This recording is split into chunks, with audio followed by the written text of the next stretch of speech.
The first rule of survival is to be invisible. For Zara, this meant the stiff collar of a catering uniform, the practiced, deferential dip of her head, and the precise, silent way she moved between tables laden with crystal and silver. Tonight, the ballroom of the Grand Excelsior Hotel was a galaxy of artificial stars, a universe of clinking glasses and whispered power plays she was paid to ignore. She was a ghost in a red apron, a shadow pouring vintage champagne. But shadows watch. And she was watching Kwon Jin-woo. He held the center of the room not by volume, but by gravity. Men in tailored suits orbited him like nervous planets, their laughter too loud, their smiles too wide. He was a predator in a bespoke tuxedo, his stillness more threatening than any overt display of force. Trouble found her, as it often did, in the form of a clumsy subordinate. One of Jin-woo's men, eager to please his boss, stepped back without looking, colliding with Zara's tray. A cascade of crimson wine, thick as blood, painted the front of Jin-woo's pristine white shirt. The universe of the ballroom froze. The music seemed to falter. The man who'd caused the spill turned a ghastly shade of pale, stammering apologies that evaporated in the sudden, Arctic chill. Jin-woo didn't even look at him. His dark, analytical eyes lifted slowly, deliberately, and settled on Zara. He held up a hand, silencing the frantic apologies. It was not his fault, Jin-woo said, his voice a low, resonant hum that cut through the silence. It was hers. Poor service. Inattentive, he dabbed at the stain with a napkin, a gesture of profound, theatrical disappointment. In my world, mistakes have consequences. Zara stood perfectly still, her face a mask of polite contrition, but inside, a cold, familiar switch was flipped. She could feel the coiled energy in her muscles, the heightened awareness that flattened the background noise into a dull thrum. He was bored. This was a game to him. "I am so sorry, sir," she said, her voice steady, betraying nothing. Jin-woo smiled, a sharp, merciless curve of his lips. "Sorry is not enough. You have humiliated me. A debt must be paid." He looked around the room, at the rapt audience of the city's elite. "I am feeling sporting. Let's make this interesting." He gestured to the cleared marble space in the center of the room. "One round. You and me. If you can stand for 3 minutes, I will pay this hotel $1 million for the inconvenience. If you cannot," he let the threat hang in the air, glittering and sharp, "you will simply learn a lesson in respect." The crowd gasped, a collective intake of breath that was part horror, part giddy excitement. They were watching a lion toy with a mouse. Jin-woo's men smirked. This was their boss at his most imperious, his most dominant.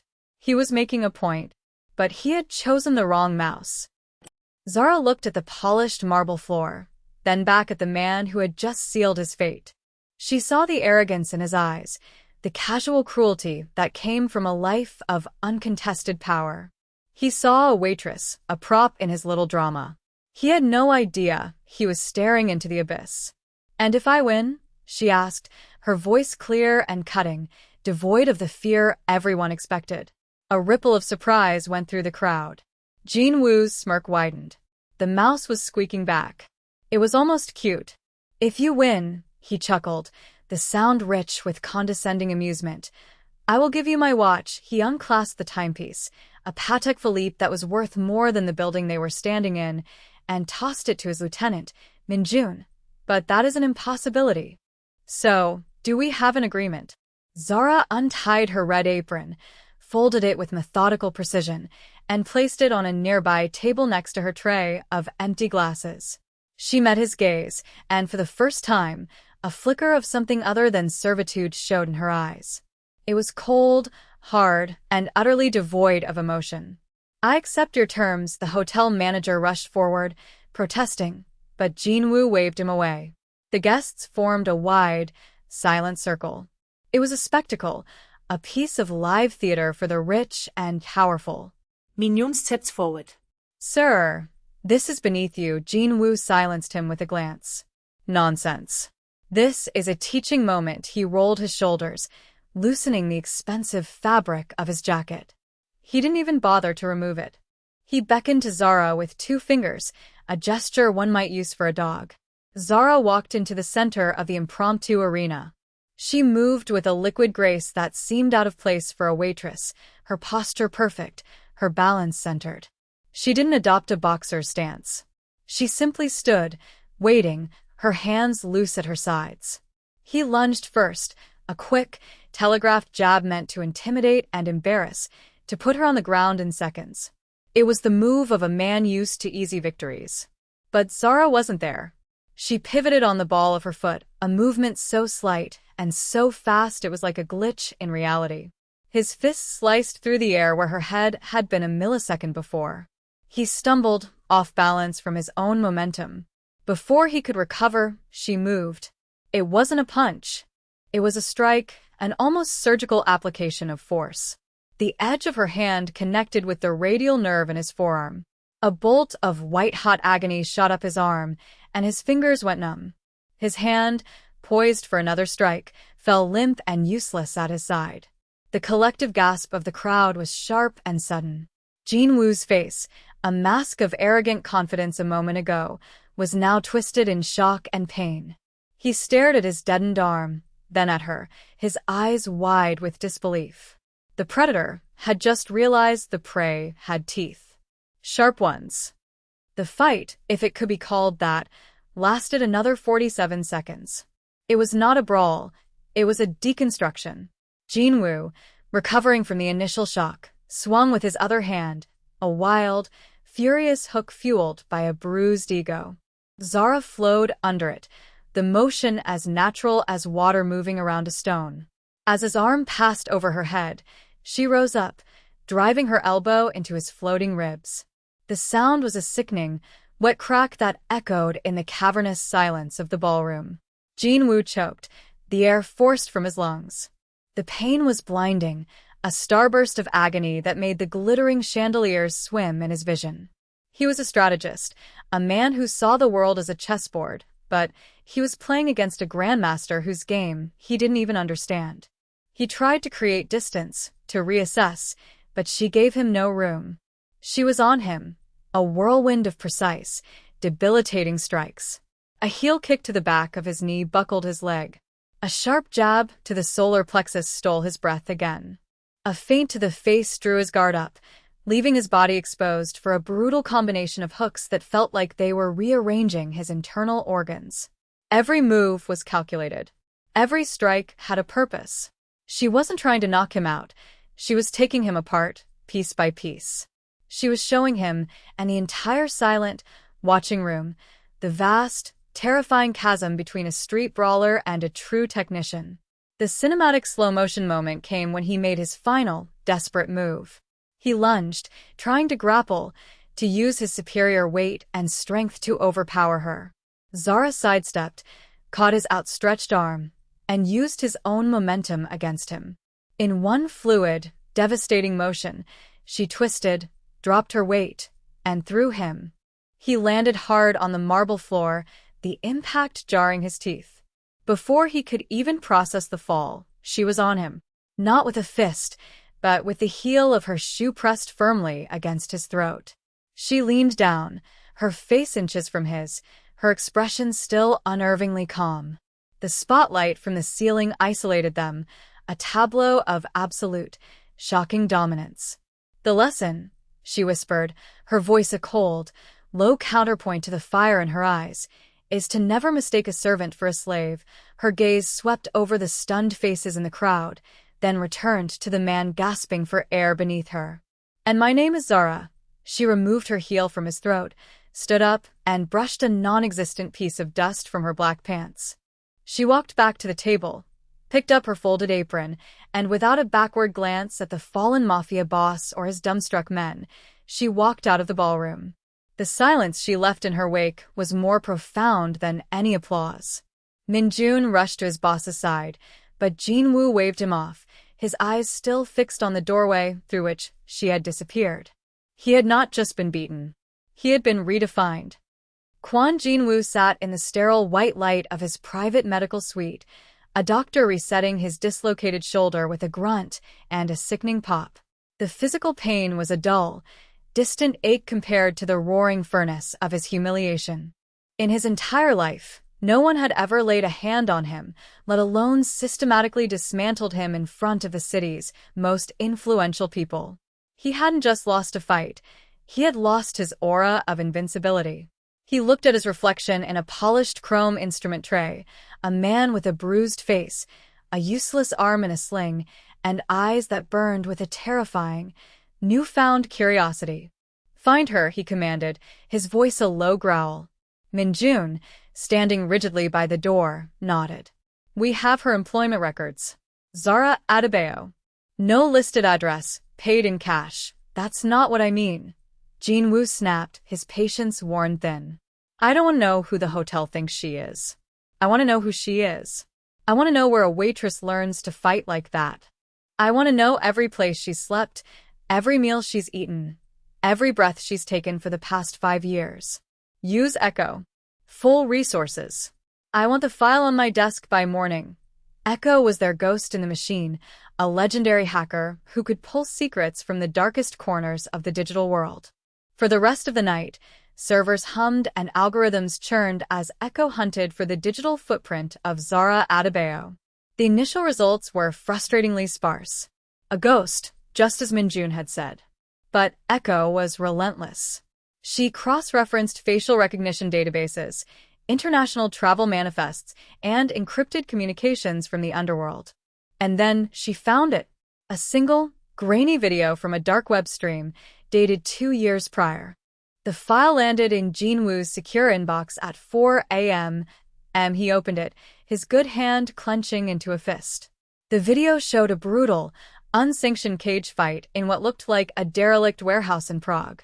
In the cage was a younger, rawer version of Zara, her hair braided tight, her face a mask of ferocious concentration. The announcer's voice, thick with a Russian accent, boomed over the roar of the crowd. And in this corner, the undefeated phantom, the ghost, Zara Adebayo.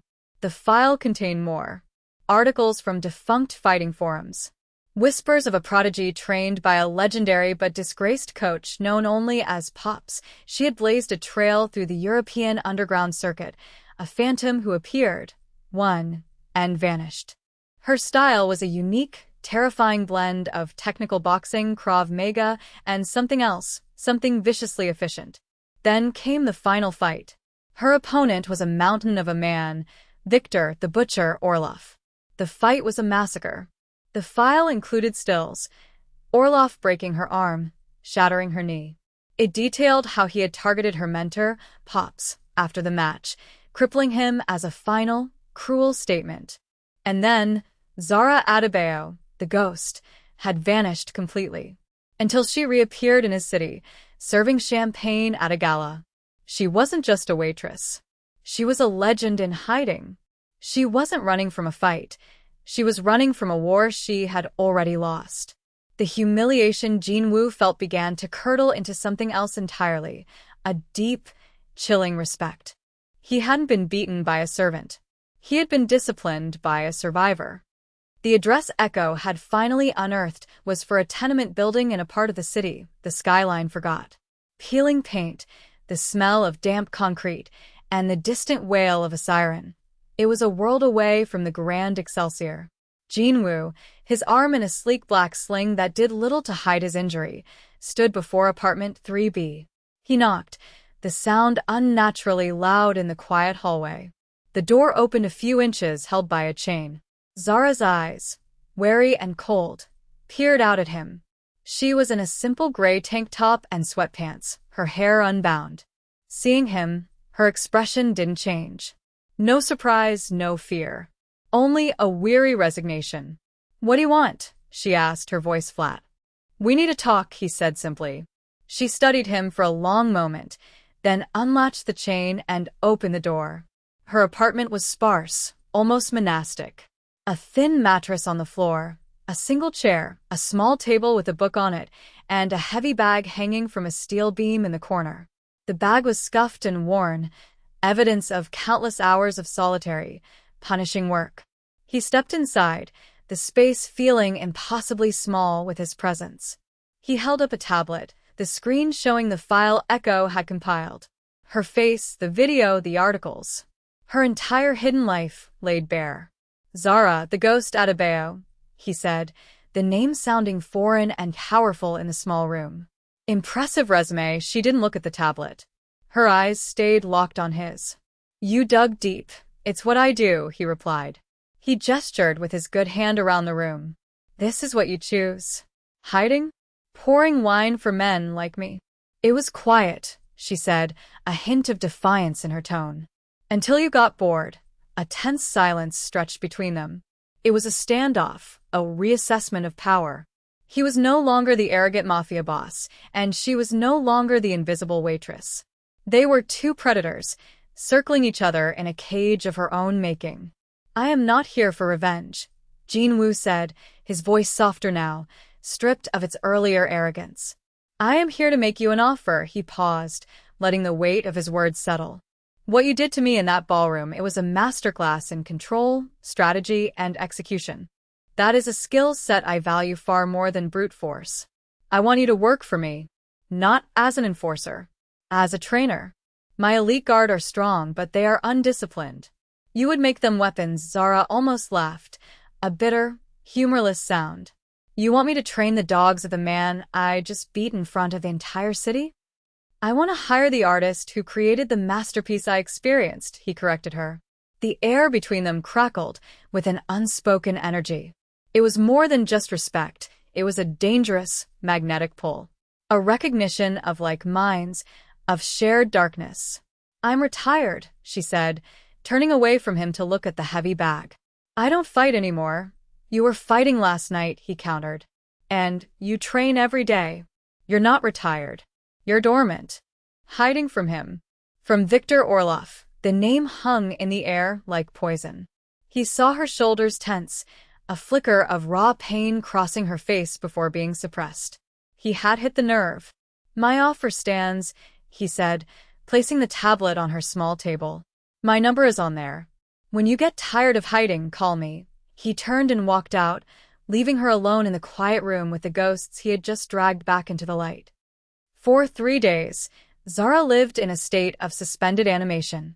She didn't go to work. The catering company had, unsurprisingly, terminated her employment with a terse, frightened phone call. She just existed within the 4 walls of her apartment, the heavy bag her only companion. She didn't want Jin-woo's world. She had escaped a world just like it, a world of blood and money and men who saw people as pawns. She had chosen anonymity, for a reason. Pops. After Orloff had destroyed her, he had gone after the old man who had found her on the streets and taught her how to channel her rage into an art form. He hadn't killed him. He had done something worse.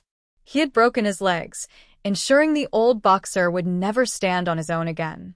Zara had used every last penny she had earned in the ring to set him up in a quiet, private care facility, paying the exorbitant bills by working menial jobs under the radar. Her invisibility was his shield. Accepting Jin-woo's offer would mean stepping back into the light, and the light cast a very long, very dark shadow. On the 4th day, her phone rang. It was an unknown number, but she answered it. The voice on the other end was frail, laced with a familiar terror. Zara? They came for me, it was Pops. Her blood ran cold. What? Who? Are you hurt? No, he stammered, his breath coming in ragged gasps. They didn't touch me. They were Russian. Big men. They just stood in my room. Said their boss was in town, and sends his regards. Said he heard a ghost was seen at a fancy party. Zara, he knows. He knows you're here. The line went dead. She knew it wasn't a direct threat. It was a message. A chess move from a monster who enjoyed the game. Orloff was here. Her past had not just found her. It was actively hunting her. Later that evening, the second message arrived. It was far less subtle.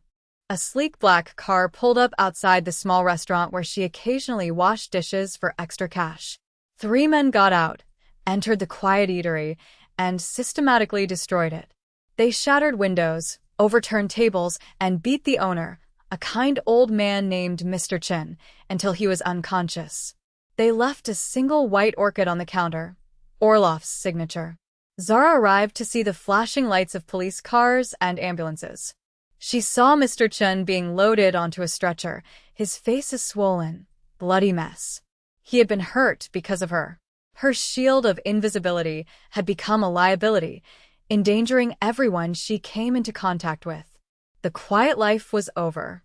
The rage she had kept banked for 2 years roared back to life, a wildfire in her soul.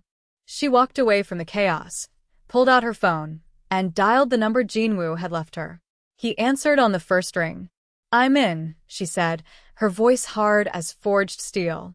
"But we do this on my terms. I don't work for you. I work with you. And when we find Victor Orloff, he's mine." The alliance was forged in the cold, minimalist expanse of Jinwoo's penthouse office. The city glittered below them, a tapestry of 1,000,000 lives he controlled and she had tried to hide among. There was no contract, only a meeting of eyes and a shared understanding. He needed her mind. She needed his resources. It was a perfect, deadly symbiosis. Her first order of business was his security team.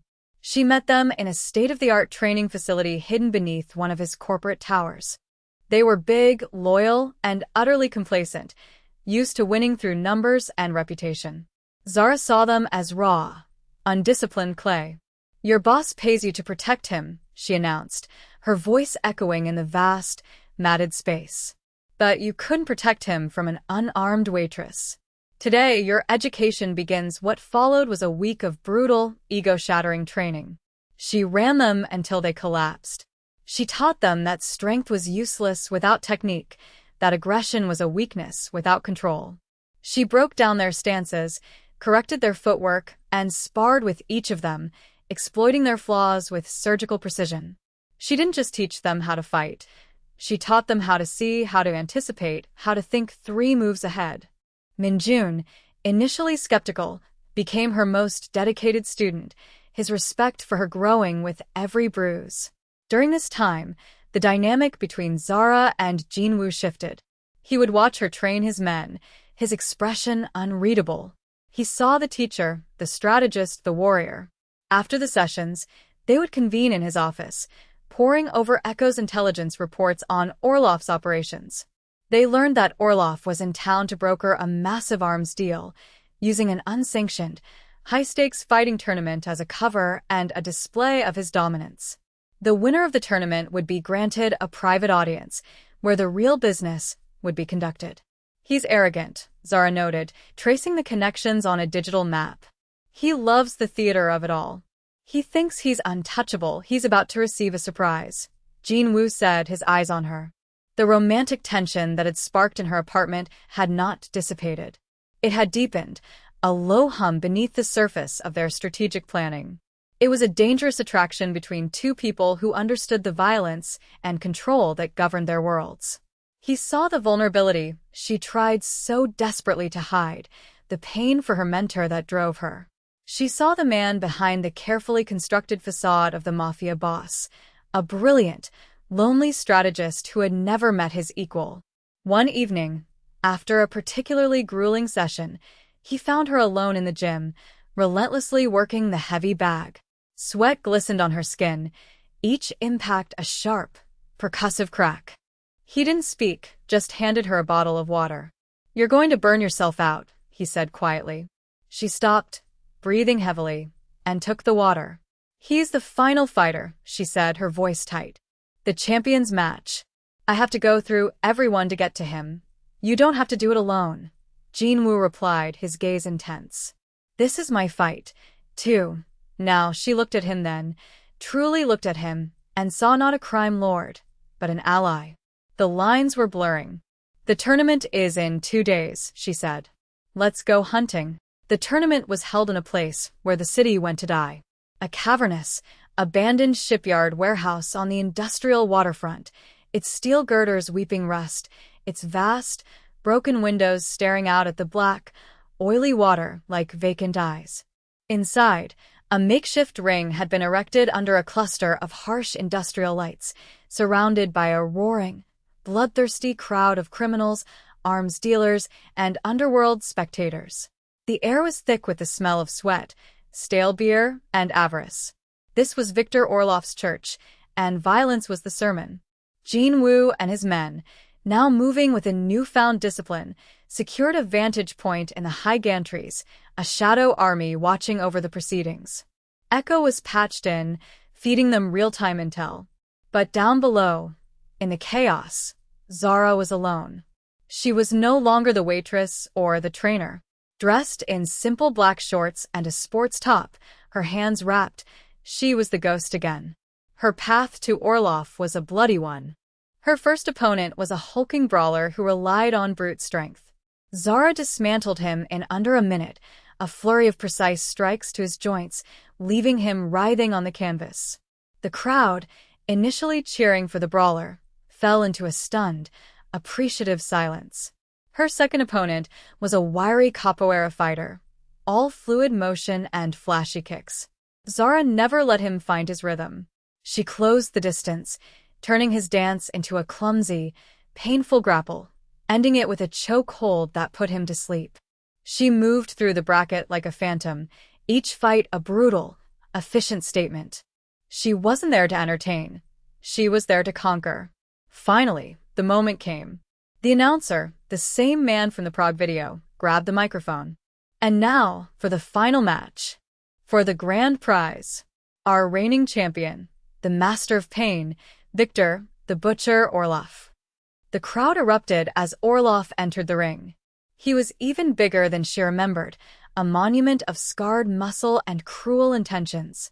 He saw her across the ring and smiled, a predator's grin that promised a world of suffering. He raised the microphone to his lips. "Look what we have here," he boomed, his voice dripping with sadistic glee. "The little ghost has come back from the dead. Did you miss me? I heard you put on quite a show for the local talent." He gestured dismissively towards the gantries where Jin-woo watched. "Tell me, did you enjoy our last dance?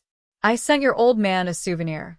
I hope he likes the wheelchair." Zara's face remained a stone mask, but inside, a cold, white-hot fury ignited. The bell rang. Orloff charged, a freight train of muscle, expecting to overwhelm her as he had before. But this was not the same girl from 2 years ago. Zara met his charge not with force, but with intelligence. She slipped his opening salvo of haymakers, weaving and ducking, letting him punch himself out. The fight was a brutal ballet. His raw power against her technical brilliance. He landed a heavy body blow that made her gasp, the memory of broken ribs flaring. She answered with a razor-sharp 3-punch combination that split his eyebrow open, blood trickling into his eye. This was more than a fight. It was a conversation spoken in bruises and blood, a continuation of a story that had almost ended her. The middle rounds were a blur of pain and strategy. Orloff was a sadist. He wasn't just trying to win, he was trying to inflict maximum damage, to break her spirit before he broke her body.